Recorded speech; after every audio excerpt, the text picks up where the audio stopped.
아까 그 전세 사기 얘기 나왔는데 지금 뭐 사실 거기 왕자 붙는 것도 좀 어이가 없긴 한데 막 네. 빌라 왕, 빌라 왕 마치 그러니까 되게 대단한 사람인 맞아요. 것처럼 그것도 말이 안 되는데 특히 최근에 인천 밑졸구에 또 세 번째 돌아가신 일도 있었고 좀 이런 거에 대해서 할 얘기가 많은데 특히 이 꾸준히 그런 약자분들의 안전망 쪽에 포커싱 맞춰서 활동해온 입장에서 굉장히 막 여러 감정이 느껴질 것 같아요. 이거는 사실 거기에 지금 입주해 계신 피해자분들이 잘못한 게 없습니다. 사람들이 세간에 오해 사기 당했다고 하면 뭔가 사기 당한 사람이 잘못했을 거라고 생각하는데 엄밀히는 그 정부가 주택에 대출을 주잖아요. 전세 집을 구할 때 대출을 내주잖아요. 네. 그 피해자분들은 다 정부의 대출을 받은 사람이고 그 정부의 대출의 기준들이 쭉 있습니다. 그래서 이 기준에 해당되는 주택만 그 대출을 승인해 주거든요. 그러면 제가 국민이면 네. 정부가 승인해준 집에 입주를 하는데 네. 이게 어떻게 사기 주택이라고 생각할 수 있겠어요. 그래서 그렇게 입주하신 분인데 어쨌든 조직적으로 여러 가지 제도의 공백을 이용해가지고 정말 전문가도 당할 수밖에 없을 만큼의 어떤 과정을 통해서 이제 세입자들의 보증금을 다 자기네들의 어쨌든 주머니 속으로 넣은 사건이라고 봐주시면 될 것 같고요. 그래서 저는 정부에 좀 바라는 게 있어가지고 네. 조직적으로 사기치신 분들은 진짜 이거는 형법의 영역에서 처벌해야 되는 부분까지로 가야 된다고 생각하지만 지금 이 사태가 벌어진 데에는 집값이 그냥 떨어지고 있는 것에 대한 어떤 그 후폭풍들이 더 큰 문제입니다. 네. 지금 아직까지 그 시기가 안 도래했는데 네. 전세가와 집값이 가장 최종 고점을 찍었을 때가 작년이에요. 그럼 작년에 계약을 하신 분들은 네. 전세 세입자 같은 경우는 아직 계약 기간이 끝날 때가 도래하지 않았습니다. 네, 네. 근데 이미 그 집값이 떨어져서 이 전세가가 이미 역전된 상태입니다. 네. 그리고 이 사람들이 계약 기간이 만료된다고 할 때 그 전세금을 다 못 돌려받을 세입자의 전세 세입자분이 전체 30%고 네. 지금 추정하기로는 그럼 대한민국 국민 10%가 지금 전세금을 못 돌려받는다는 얘기죠. 근데 이거 다 허그나 그 제일금융권에서 이 주택 안전하자고 해서 대출 다 내준 주택들이라는 거죠. 그러면 국민의 10%가 지금 정부 정책을 이용했는데 국민 그 전세금을 다 못 돌려받고 있는데 네. 이러면 지금이라도 이제 예방책이라도 마련해야 되는 건데 그죠. 사실 전세 사기 지금 막 이제 특별법 나온다고 해서 반가운 얘기지만 전세 사기가 터지기 시작한 거는 말씀하신 대로 한 1, 2년 전부터 이제 계속 그 범인은 드러나기 시작했었습니다. 네. 근데 그때부터 안을 마련하라고 했지만 안 마련했죠. 네. 그 지금도 깡통 전세라고 해서 이제 그냥 일반 세입자들도 그냥 보통의 전세를 구한 사람들도 못 돌려받을 상황이 넘쳐나는데 네. 이거에 대해서 대책을 막 논의하라고 하는데 사실 이것도 논의 안 하고 있어요. 그냥 그럼 나중에 가서 그러면 너가 그렇게 누가 높은 가격에 전세 계약하래? 라고 하면 이게 얼마나 또 무책임한 일이겠어요. 사실 그 당시에 그 전세 가격이 아니면 누가 집을 구해요. 그때 계약을 맺어야 된다는 네. 당장 집이 필요한데 그쵸. 이 가격밖에 없어서 이거를 한 거고 대출도 다 준다기를 했는데 그때 와서 너 왜 이렇게 높게 맺었어? 이러면 저는 이것보다 국가가 무책임해서는 이것만큼 무책임한 일은 없다고 생각하기 때문에 어쨌든 전세 사기 문제는 지금 여야가 잘 다루고 있고 조금 더 저는 야당 안으로 좀 더 적극적으로 해결했으면 좋겠다라고는 보고 있는데 그것만 해결해서 되는 문제는 아니고 또 국민의 10% 지금 이거 보시는 분 중에도 나도 전세 사는데 이런 분들 많을 텐데 어쨌든 거기에 대한 예방책도 네. 조속히 마련해야 된다. 이제 내년이면 도래한다. 약간 요런 부분이 좀 걱정되긴 합니다. 되게 이 1년 후에 이 영상이 이게 그 틀린 거가 돼야 될 텐데. 그렇죠. 제발 그러길 바라고 네. 있죠. 네. 막 쟤 왜 이렇게 오바했어가 돼야 되는 네. 거잖아요, 네. 지금. 지금 이 누칼협이라는 게 사실 청년들 사이에서 좀 유행했는데 국가가 지금 그런 상황 아니에요. 네. 누가 뭐 칼 들고 협박했어? 뭐 이 누가 너한테 꼴인데 그 집 들어오라 그랬어? 네. 이런 거잖아요. 또 국회에서 아까 오래 일하셨던 입장에서 또 생각이 많아지실 것 같아요. 뭐 특별법 얘기도 지금 나오고 있는데 네. 밖에서 보면 국회의원들 뭐 하냐. 네. 이런 게 이제 막 열받고 나면 일단 정치로 화살이 가잖아요. 맞아요. 좀 어떠세요? 지금은 현직이 아니라서 비교적 자유인으로서. 조금 이제 더 자유롭게 이야기할 수 있을 것 같아요. 아, 네, 좋습니다. 허심탄회하게. 네, 일단은 사실은 이게 굉장히 도래할 위험인데 그 생각을 했어요. 최근에 읽고 있는 책 중에 하나가 사람들은 죽은 유대인을 사랑한다 라는 책인데 이게 데어라 혼이라는 이제 작가가 쓴 책인데 이 책의 핵심 메시지는 그거예요. 왜 우리는 잃고 나서야 반성하고 추모하는가. 우리 사회에서는 굉장히 사실 이 전세 사기 아까 피해자분 말씀해 주셨지만 저희를 가장 가슴 아프게 했던 게 2만 원 부모님한테 보내달라고 하고 스스로 이제 목숨을 끊어야만 했던 그 청년의 사연인데 우리 사회는 그동안 수많은 위험의 전조 신호들이 있었던 거잖아요. 사실은 네. 이게 청년 세대 뭐 사실은 김용균 씨도 있었던 것이고 그 전에 전세 사기 피해자들도 있었을 것인데 우리는 그것이 이제 눈앞에 폭탄들이 펑펑펑펑 터지고 나니까 그제서야 반성하고 성찰하고 이제 후회하고 왜 항상 이 작업들을 뒤늦게 반복해야 하는가.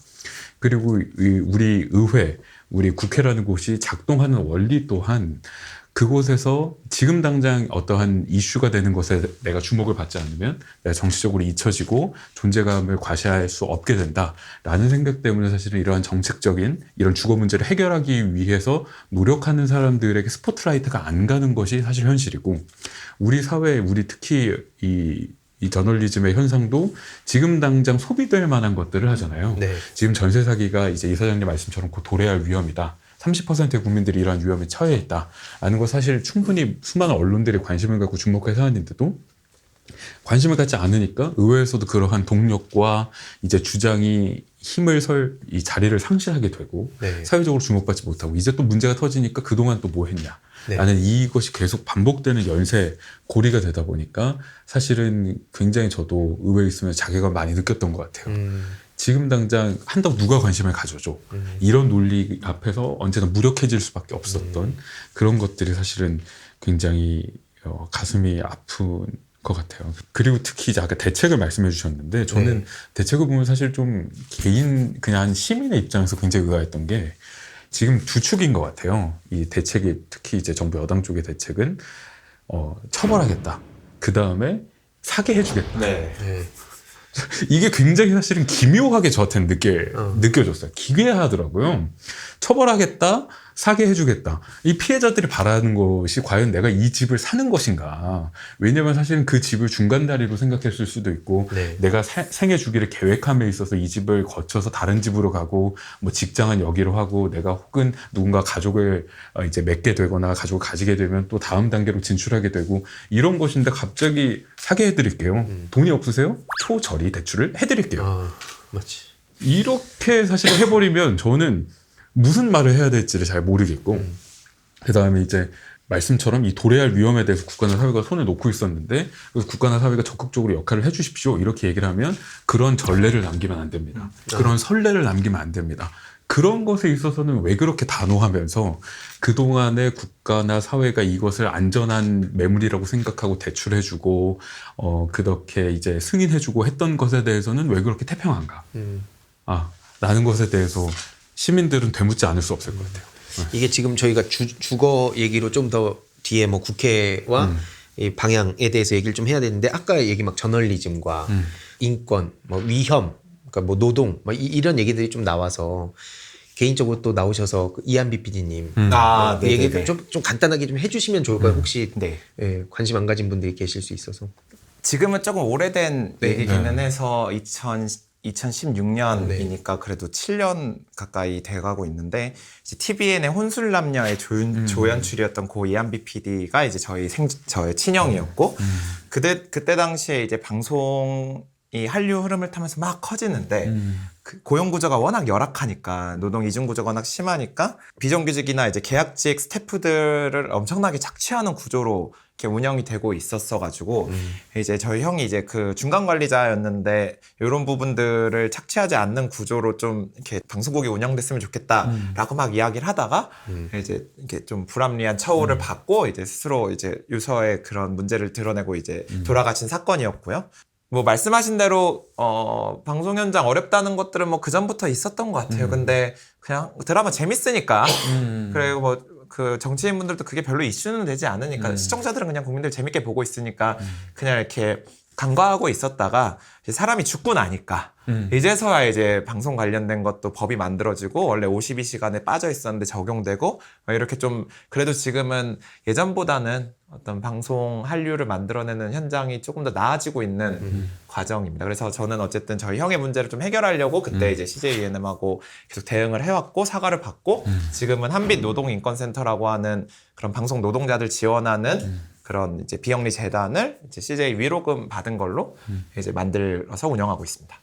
제가 약간 원래 주거 주제로 얘기했지만 사실 이것도 빼놓고 갈 수는 없을 것 같아서 한번 네, 했고 이걸 보시는 분들도 이런 걸 좀 검색도 해봐 주시고 뭐 혹시 저희가 뭐 그러면은 관련해서 후원을 할 수 있는 데라든지 이런 것도 있을까요? 힘을 보탤 수 있는. 네, 저희 한빛 미디어 노동인권센터에 그냥 홈페이지 가시면 후원하기가 있긴 있는데, 네, 해주시면 너무 좋고요. 네. 근데 뭐 지금은 조금 더, 저도 사실 막 여러 가지 일들을 하다 보니까, 근데 지금은 어쨌든 눈앞에 닥친 게 너무 커서 전세 사기나 이런 깡통 전세 이슈가 너무 심각해서, 네. 여기는, 나중에라도 펀딩이 있을 때 뭐 조금 아껴놨다 거기에 펀딩을 해주신다든지 뭐 이런 거에 좀 같이 동참해 주셔도 좋을 것 같습니다. 채팅창으로 많은 응원해 주시면 정말 좋을 것 같아요.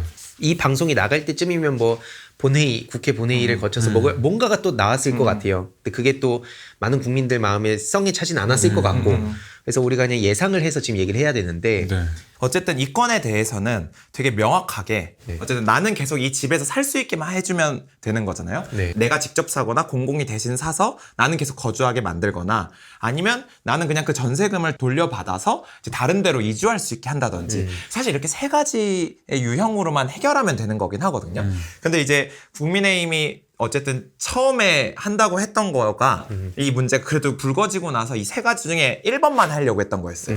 그러니까 아까 말했던 것처럼 그냥 내가 직접 그 경매에 뛰어들어서 먼저 살 수 있게 해주겠다. 근데 이게 사실 엄청 안타깝고 무책임하고 이게 역진적인 게 지금 내가 전세금 대출받아서 들어온 사람들은 그 대출금 때문에라도 새로운 신규 대출을 못 받을 거 아니에요. 네. 그러면 사실 2주택 경매에 뛰어든다 그래서 살 수 없어요. 이거는 신용도가 아주 높거나 내가 대출도 안 받고 있어서 나는 어디선가 돈을 땡겨올 수 있는 사람만 이 경매에 들어가 살 수 있다는 거죠. 그럼 피해자가 이렇게 있으면 여기서 제일 잘 사는 사람들의 문제만 해결해 주겠다고 한 게 국민의힘의 첫 번째 아니었어요. 그러니까 거기서도 나뉜 거네요 또. 네, 그렇죠. 네. 계속 차등을 두고. 네. 그래서 원희룡 장관이 한 그러니까 4월 한 셋째 주만 하더라도 이렇게 가는 거지. 왜 우리가 그거를 대신 사주고 이러냐. 이런 말을 그냥 쉽게 해요. 네. 근데 이게 하도 문제가 되고 국민들도 이제 이해도가 높아지니까 이제 공공 매입을 해주겠다고 합니다. 그래서 공공 매입을 해주겠다고 해서 이제 드디어 두 번째 게 된 거니까 너무 안심은 되죠. 그래서 그나마 다행이라고 생각하는데 사실 이 사람이 이 집에 계속 안 살고 싶을 수도 있어요. 맞아요. 네. 그 자기의 욕구의 문제가 아니라 이사 가야 되는 상황들이 분명히 있습니다. 어쨌든 이 집을 난 떠나야 되는 건데 이미 대출이 잡혀 있고 이게 아무리 공공주택이 돼서 나만 거주한다고 하더라도 공공주택의 입주자한테 다른 집 이사 갈 때 돈을 주지는 않잖아요. 맞아요. 사실 그래서 이 지금 기존의 부채를 대출받은 것들을 조금이라도 상환시켜줘야 내가 다른 데로 이사를 갈 수 있는 거예요. 청년들은 얼마나 직장 다른 데 가거나 뭐 아니면 결혼을 하거나 뭐 출산을 하거나 뭐 이러면 사실 이미 이 집을 유지하면 할 수가 없는데 그러면 이 부채를 좀 꺼줘야 되는 건데 네.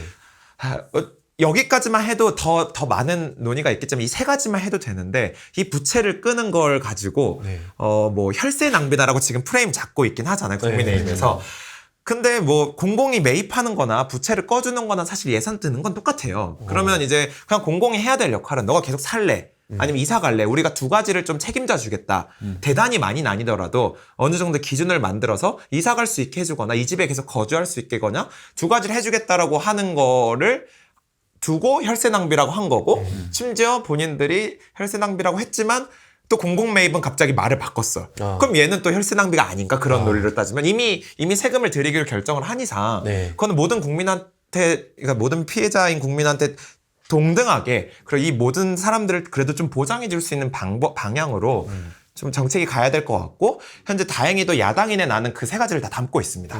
그래서 이걸로 빨리 합의가 되었으면 좋겠고 네. 그리고 뭐 저는 뭐 부차적으로는 그 사람들 처벌하고 이런 거는 뭐 여든 야든 알아서 잘 해줄 거라고 맞아요. 생각은 해요. 뭐 지금 뭐 검찰 동원하든 뭐 해서 잘 처벌을 해주셨으면 좋겠고 네. 뭐 어쨌든 지금은 피해자분들이나 향후에 나타날 피해자들을 예방할 수 있는 이 세 가지 안은 꼭 됐으면 좋겠다 이런 생각이 있습니다. 되게 잘 요약해 주셨는데 이제 보통 일반적인 국민들의 눈높이에서 그럼 이런 생각이 들잖아요.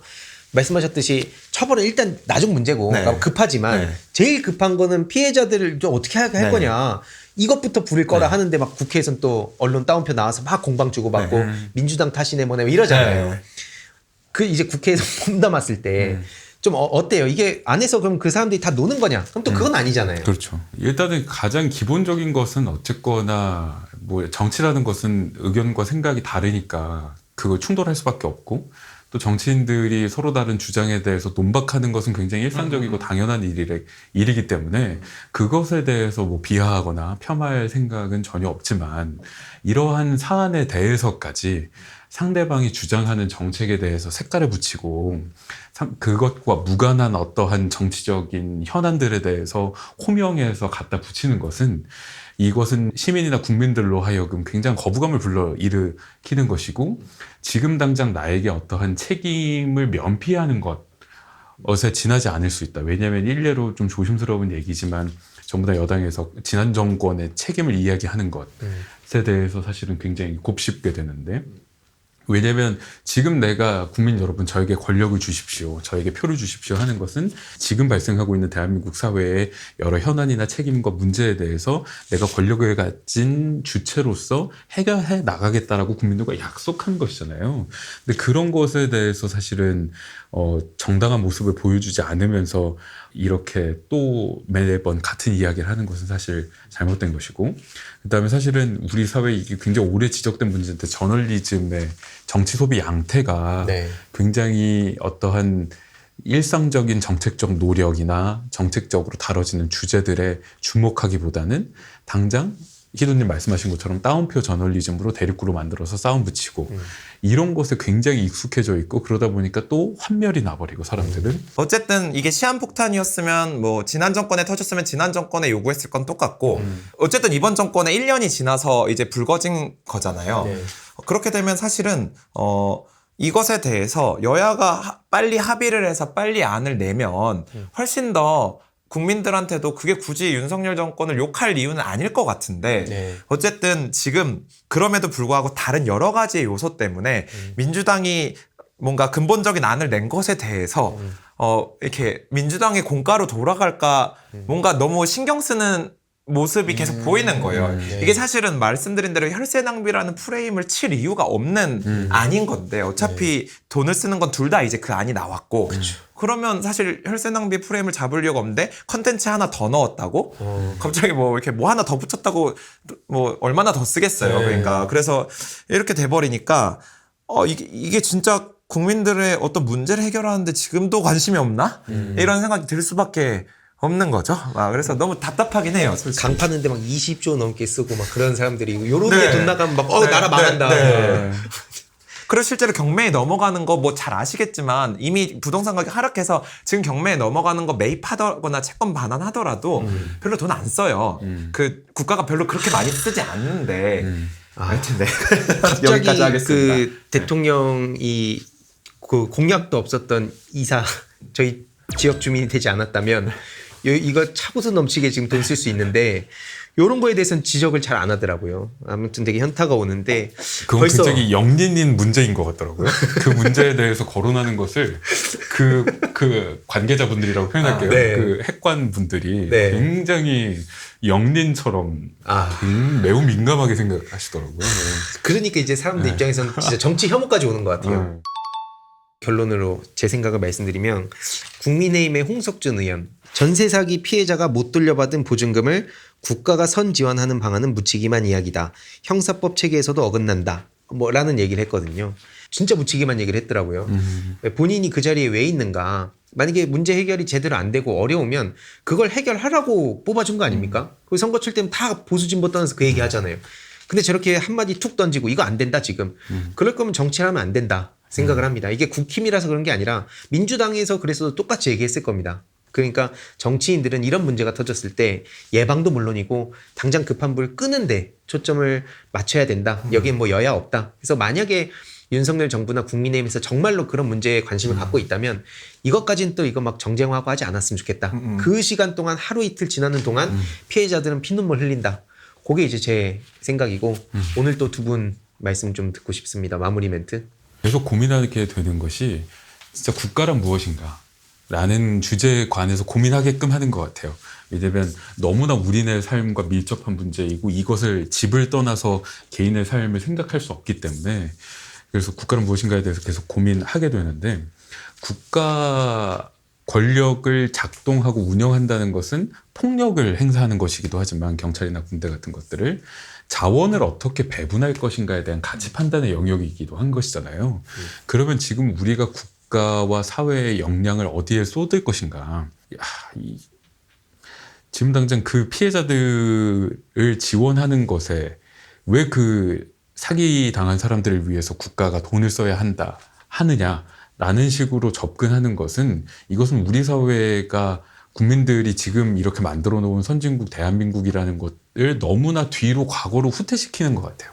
그럴 때 돈을 쓰라고 사실은 대한민국이 이렇게 경제 성장을 하고 이렇게 세계에서 내놓으라 하는 이런 나라가 되는 것인데, 그런 것에 대해서 너무 인색한 것 같아서 우리가 이 국가는 무엇인가에 대한 질문을 하지 않을 수 없다라는 것. 그다음에 아까도 희두님께서 얘기해 주신 이런 문제에 대해서 사실은 여당에서 조금 양보한다고, 그것이 사람들이 역시 쟤네가 잘못했어 라고 얘기하기보다는 통 크게 결단했네 라고 오히려 저는 박수를 쳐줄 것 같아요. 그런 식으로 만약에 한다면. 네. 그래서 굉장히 그러한 책임 있는 역할에 계신 분들께서 조금 더 국민들을 믿고 좀 너그럽게 하셔야 한다. 그것이 진짜 국가 권력을 담당한 사람들의 책임 있는 역할이 아닌가 생각하게 됩니다. 네, 저도 비슷하게 생각하는 거는 국민 전체 중에 세입자가 한 40% 정도 되고요. 40% 좀 넘죠. 그리고 청년 중에는 80%가 넘습니다.